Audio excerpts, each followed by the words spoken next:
عرفات کی وادی لبیک اللہم لبیک کی صداؤں سے گونج اٹھی، عازمین وقوف عرفات کے لیے جمع، روح پرور اور جذباتی مناظر۔ اب سے کچھ دیر میں ہوگا خطبہ حج۔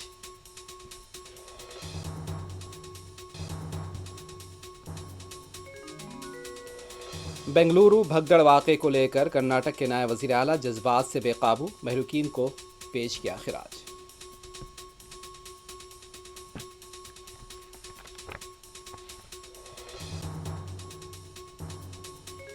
الوال میں غیر مجاز تعمیرات کا انہدام، ہائیڈرا ٹیم اور بلڈر کے درمیان بحث و تکرار۔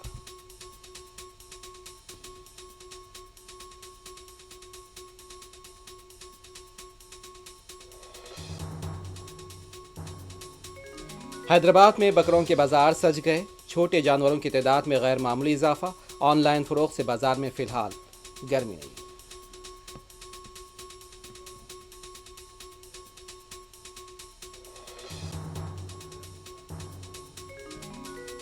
3 مہینوں کے راشن کے حصول کے لیے دکانات پر غیر معمولی ہجوم، تکنیکی خرابی سے اناج کے حصول میں تاخیر، عوام کی شکایت۔